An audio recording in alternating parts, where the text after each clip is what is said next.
Hello, everyone. This is Anita from HappinessFactors, where we are creating happy mindsets by building the bridge between mental health and everything holistic in the East and the West. And we do so without drugs, alcohol, or marijuana. And today we are excited to announce that we have Dr. Megan Lebon. Am I saying your name right? Yeah, that's close enough. Okay. So we have Dr. Megan Lebon today here, who is a naturopathic doctor, and she is an expert at Ayurvedic and herbal medicine. And we are going to ask her some questions to give you more insight into how you can improve your health overall without side effects by using some of the techniques she has been using, as well as what makes her such a happy person. So without further ado, Dr. Megan, would you like to introduce yourself further than what I said? Would you like to add to that? Sure. Good evening, everyone. Well, it's evening for me here in the Yes. East Coast. Yeah. So, and my name is Megan. I was originally born in Paris, France, but we did Wow. move here. Yeah, we moved here when I was a little girl.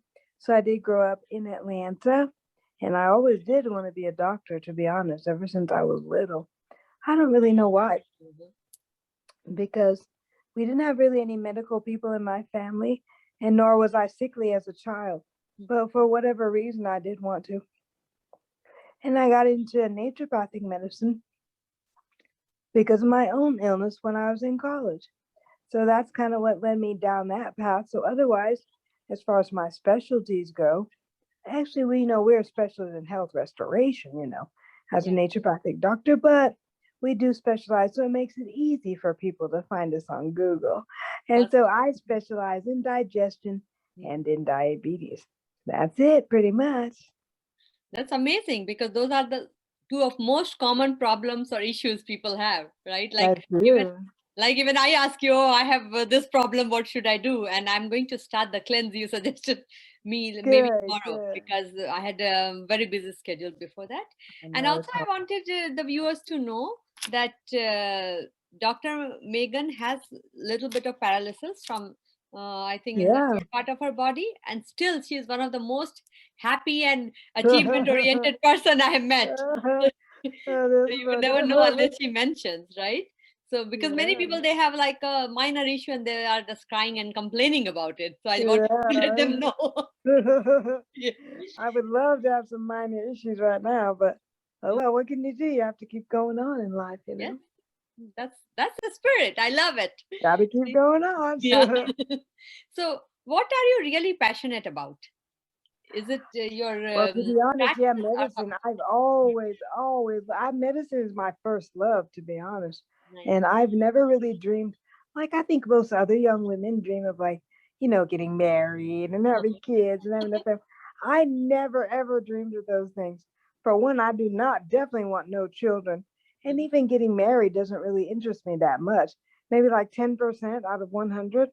Okay, but medicine, I've always wanted to be a doctor. All of my hopes and dreams are really in medicine or the different programs that I want to do. So I would say that's the thing I'm the most passionate about, other than God, of course. That's really amazing that you are following your passion and not letting anything in life impact what you want to really do in life, right? That's really amazing. And that resilience is really, really inspiring, because I have so many friends who have like little bit of issue they might have had 5 years ago about some situation, and they're still trying to play the victim. And 5 years ago, that's crazy. Because then the quality of their life gets impacted, right? Because they are not really living in the now, so not really enjoying what they can enjoy in the now. Exactly. So what made you decide to open your business as a health doctor, or as a natural doctor, compared to a traditional medicine? Well, to be honest, again, when I was 24, I was diagnosed with an autoimmune disease called lupus, where your body, instead of attacking like a virus or bacteria, it attacks itself. And it attacked my kidneys. I stopped being able to urinate. So I was still drinking water. So I gained a lot of water weight. And it did hospitalize me for a month. When I returned, that was in Cuba. When I returned to the States, the doctor told me, So to not even cure, because obviously they didn't think it'd be cured, but to maintain this disease, I needed to take some high dose steroids and drugs, and the side effects were numerous. I mean, one of them was hair loss, weight gain, depressed immune system, infertility, brittle bones, and the worst of all of them was leukemia, which is a cancer from the treatments. And so I was thinking to myself, I remember thinking, the treatment of this sounds worse than the disease. Was leukemia, which is a cancer. And so, yeah, and that's just all. And yeah, because I felt like obviously I'd stopped peeing, but otherwise I didn't feel okay. But I had none of those other things we're talking about. So really, that was when I decided. Well, I did a natural healing program. I didn't heal myself all the way. That's why the lupus came back. But yeah, but if I had been working with a doctor, a natural doctor, that would have been different. But yeah, that's what it is. I even still went to medical school interviews because I was like, look, I know I've had my own natural healing episode, but I still want to be a doctor. I don't want to be an herbalist. And so I'd go to medical school interviews though, but they either laughed at me because they thought using plants was not using medicine, or they just outright, one of them just yelled at me, that's not medicine, just like that. And so basically I just realized that this is not for me. I don't believe once you're sick, you're always sick, nor do I believe in using these hardcore drugs long term. Short term, of course, they have their place, but long term, no. Long term, they tend to be destructive, pretty much every drug. And so that's what really made me start looking. And I saw finally, after a few months, I found the Naturopathic.org website, which is the website to find a naturopathic doctor nationally in the US. And so then I was hooked once I saw their curriculum involves still me being a doctor, but now I'm learning to help people heal, which is what I do. So that's when I was hooked then. That's awesome. And I totally agree with you. I think for some reason in US, they don't let other streams of treatment come into the mainstream, right? Like even if you go to Europe or India, we have Ayurveda, we have homeopathy, and then we have the traditional medicine.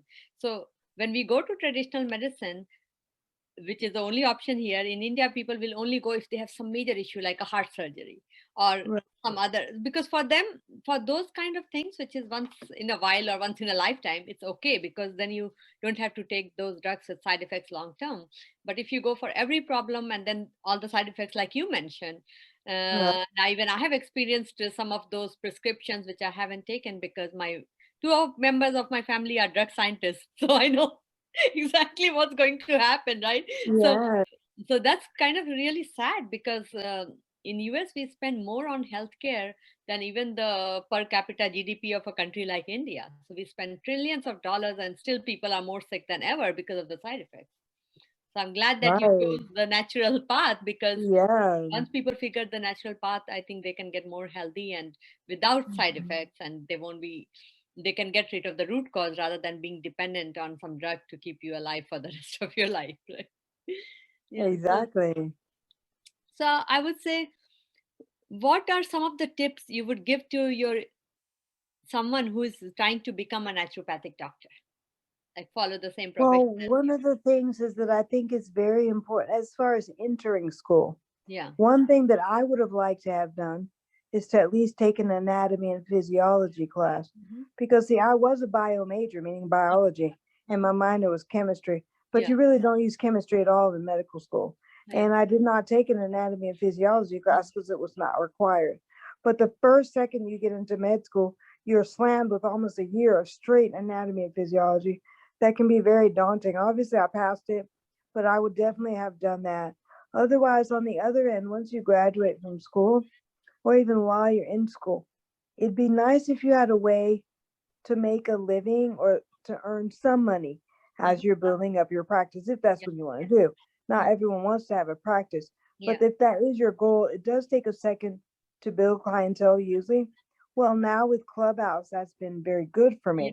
But if Clubhouse wasn't here, I don't know what I'd be looking like right now. Yay. And so that's even after doing a lot of public talks and radio shows and all this. So again, I also just recommend people, in addition to that, they have a way to earn income. That could be, you could be a phlebotomist, maybe if you're already a nurse, maybe you speak another language and you can be a Spanish interpreter. Just have a way to make money. Or be ready to work whatever job while you're trying to build your practice. But that's the advice I would give. Thank you. That's really great advice, because many times people give up on their passion because of lack of money. But if they already have a side job to support them, then they can really see their passion through and make a career out of it. That's amazing. So if you were to change anything in your life, what would you change? Well, to be honest, if I could change this, I would obviously go back to 2018, or was it 19? 2019 maybe. I would go back to 2019 when I first noticed that my blood pressure was getting high. And basically, guys, that was the lupus returning, since I hadn't completely healed it the first time. I would go back and treat myself more aggressively than I did. And the reason I didn't is, I think, just because I've always been one of those people, that worries more about other people than themselves. And to be honest, if it is another patient, it was a patient of mine that had lupus, high blood pressure, and high cholesterol, I would be screaming down their throats. I mean, they'd have to fire me to get rid of me. So, but why would I allow that for myself? It doesn't make sense. And that's what actually ended up giving me the rare strokes that I had last year. And as you know, I didn't just have the strokes. I had a lung infection with a Pseudomonas bacteria. I had a GI bleed. My kidney stopped working. I was on dialysis, and then I stopped breathing on top of that. So they put me on life support. So again, then those strokes ended up paralyzing me. Like you mentioned, temporarily. They said I will walk again, but it's already been 1 year on April 22nd. And I can just barely stand up right now, with my walker. But even so, I do consider that is an improvement. And they said it's very good. And I'm young, and so they do expect me to recover, and I expect it to. But yeah, if I could change one thing, I would definitely take that more seriously, and I will never repeat that error, believe me. Yeah, no, that's really amazing advice. And I love your spirit. And I'm very sure you're going to walk, you can run, and then you can come and visit me. I will. I'll definitely come visit you. Yeah, that will be amazing. And I actually, the right mindset makes all the difference between being dependent on your whatever handicap life throws your way and recovering. Like I have a friend who wasn't even able to sit up. His whole nervous system was pretty much not working. His nerves were dead. That's the doctor said he won't even be able to sit up on his own. And now he walks, runs, lifts weights. So it's all about the mindset, right? That's wonderful. What happened to him though? He's in a car accident? No, he was in a bike accident. He was only 22 years old, and a lorry hit the bike. So the bike fell on top of him, and he was pretty much, I think, in ICU for a few months. And even after that, that's a long time. Yeah, and then even after that, he was like his whole nerves were totally dried up or something with all the medications they gave him. So they said that even he needed help to put someone pillows behind him in order for him to sit. So, and he used to say that I'm going to walk, and they used to say there is optimism, but then there is reality. That was the doctor said, but it was in his mind, and so he stopped watching anything which is negative. He always used to watch that Braveheart or any comedy, and always try to mentally picture himself walking and running and lifting weights like he used to do, because he's a 20-year-old guy, right, who used to do a lot. And then within, I think, I forgot if it was 1 year or it was 2 years, till he finally got out of the wheelchair and started walking. And the doctor says it's not possible. It's a miracle. It is a miracle. So thank you for telling me that. That's very encouraging. Yeah, and he's a real person I know, and is leading a really good life. And he even has his trailer or RV where he goes places now. And things He's that strong, right? Yeah. So it will happen for you. I'm very, very sure. So what's your greatest achievement and your greatest regret? I would say that my greatest achievement is just becoming a doctor. That's what I wanted to do, always have wanted to do. And I'm just so thrilled that actually I did become a naturopathic doctor, because again, if I hadn't gone through that illness, I would have probably been a medical doctor right now. And again, I have nothing against them. What they are made to do, they do very well, which is trauma and surgeries. But long-term disease, they're not good there, and we are. And so, but if I hadn't learned about this from my own illness, I would have probably been a medical doctor. So to me, that's my greatest achievement so far, is to have become a naturopathic doctor. And equally, once again, I say my greatest regret is not taking my health seriously enough, because I really should have. And like I say, if it had been a patient of mine, I would have never just let them skate along the way that I did. And so I really had to forgive myself of that. Anita, I don't mind saying, of course, because I did. I felt very guilty, and not just being a doctor, but a naturopathic doctor. Like, how can a naturopathic doctor have a few strokes and almost die? That does not make sense. But that's why I had to learn that I did not value myself, and not because I don't have a low self-esteem. I have a very high self-esteem, but I clearly just didn't give it the credence that it needed. So yeah, that's the biggest regret. Yeah, that's the biggest thing so far. Yeah. And it's very important not to blame yourself, because then you get into a negative mindset, and that will make your healing much longer. It will take much longer. Right. And you know, we all do that. Like, even when I went through my stuff in my life, I'm thinking, I'm a smart person. How could I let someone take advantage of me like that? Right. But when we are in the middle of the things, I don't think it appears to us. Like, for an outsider, you just never see it. Yeah. Yes. You don't see it. Yeah. That's why I say, looking back, I'm like, wow. But to be honest, yeah, I've moved on from that. I did have to forgive myself, and it did take a little work. But now, yeah, I'm not as guilty. Well, I don't think I feel guilty at all now. I know I'm paying for my mistakes. And another thing I tell people, well, you know, I wrote a book, right? And in my book, it's a health book, obviously. And in the book, it's funny because at the end of the book, I write, hey, you know, if you do the crime, you have to do the time. You understand? Yes. So after you've eaten that second piece of cake, you drank that third beer, you yelled as loud as you could at your spouse, and you've been hating your job for the last 20 years. What are you going to expect? So you can't be hoping to heal very quickly after you've abused your body all that time. And it's funny because I read those words, not the Megan, you let their body go, even after you're a doctor, and you let it still go.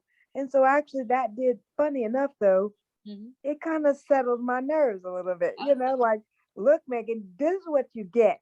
And now you just need to make the best of it. And that's what I did. That's awesome. So you said it was your book. So has it been published yet? Yeah, you can actually get it on. Yeah, you can get it on my website. My website is healthorganizers.net. Again, healthorganizers.net. And on my website, I do have a page that's called My Natural Healing Book. And the title of it is Nature's 9 Health Laws. Break them and you'll get jail time. Stay out of jail. A how-to guide to heal your body naturally. So obviously I go over why we're sick, all the environmental toxins, stress, poor diet, no water. Okay, and then I also go through some of the major illnesses like stroke, heart attack, diabetes.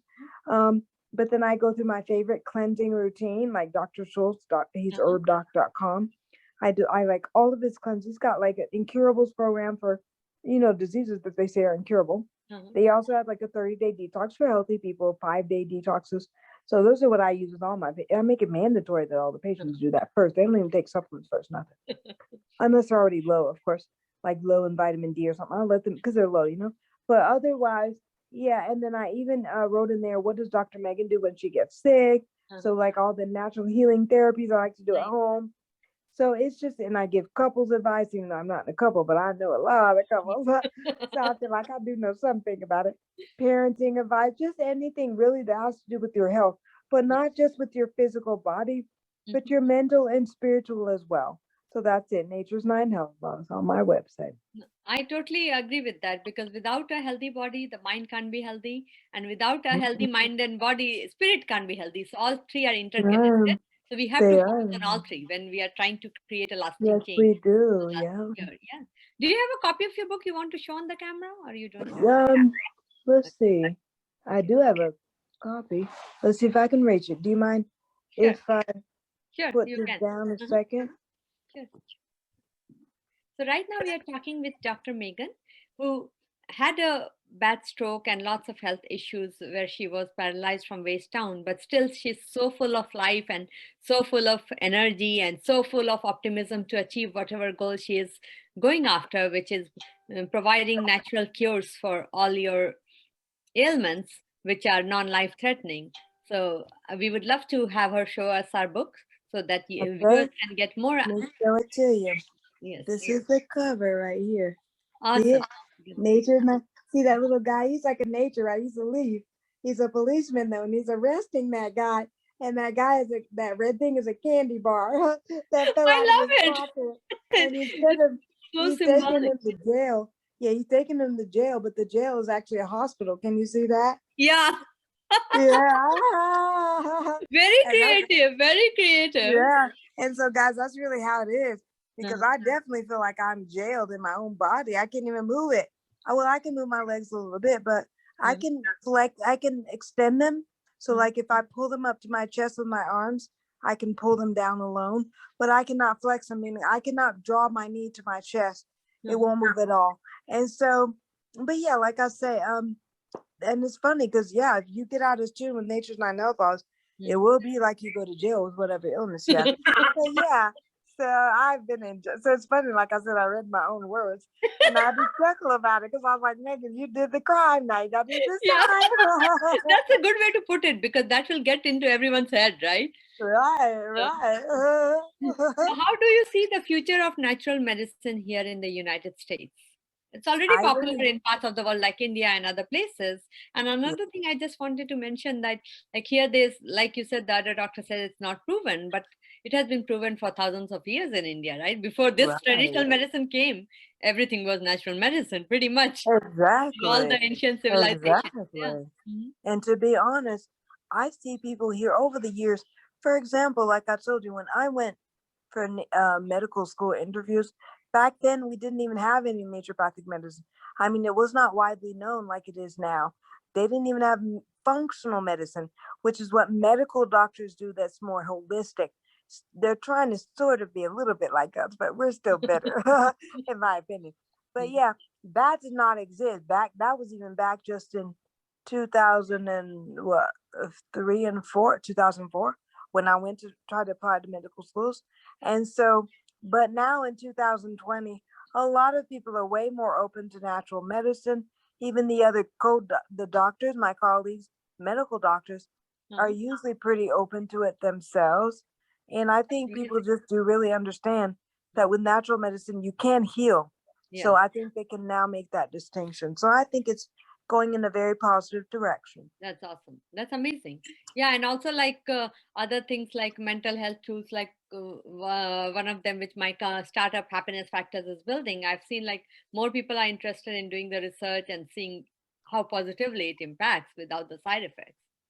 Like you're doing for the body, and this is for the mental health. Yeah. So what message would you like to give to your future self? We have already discussed the past and the present. Yeah. These are such good questions. I love these. Thank you. Okay. You know what? Well, for one, I would say to my future self that I need to put myself first. Yes. I need to treat myself the way I treat my patients. I need to also do a lot of self-care.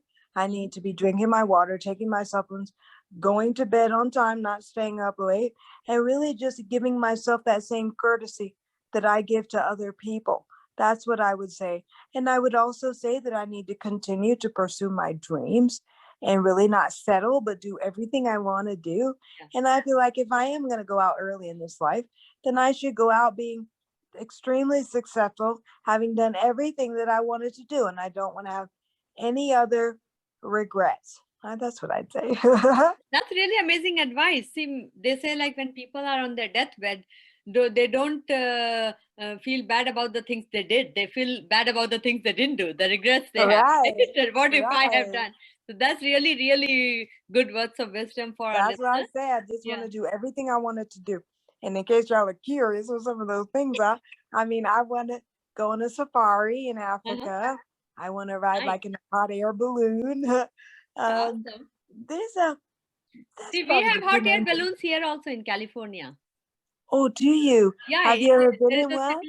I haven't boarded one yet, but I did go to see the hot air balloon festival in Santa Rosa. How was that? It was amazing.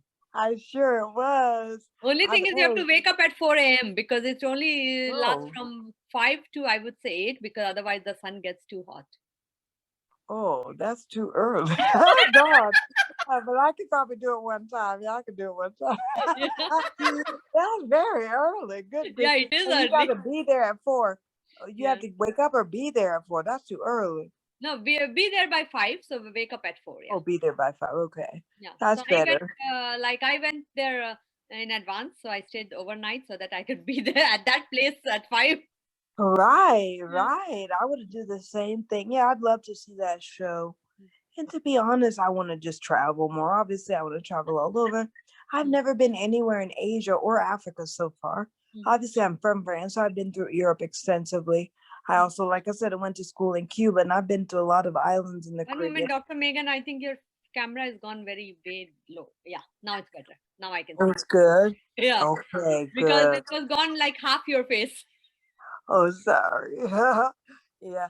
So, yeah, I just want to travel more. I've always wanted to go to Egypt. Have you been there?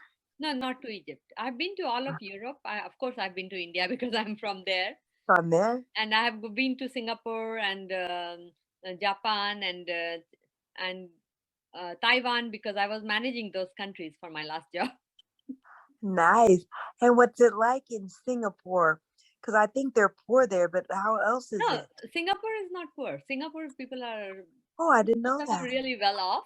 It's really hot and humid, but overall it's very similar to India because half of the population of Singapore is Indian. So you get lots of good Indian food. I love the food over there. And you will see all the stores you see here, but it's much more expensive because they import from here. And it's like very clean because they have very big punishment for anyone who makes any garbage on the road.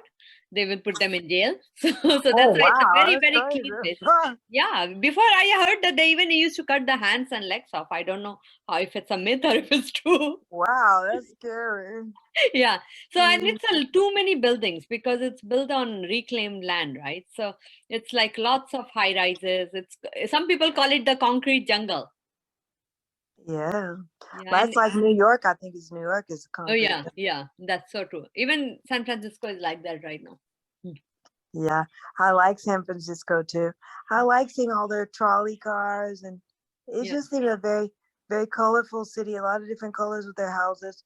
Now I know they said there was a lot of different kinds of people there, but I really liked it. I thought it was nice, and I really usually want to return to any city once I've been there, just because I like to see many cities, and I don't like to keep returning to the same place. Yeah. But that's a place that I wouldn't mind traveling back to again because I really did like it.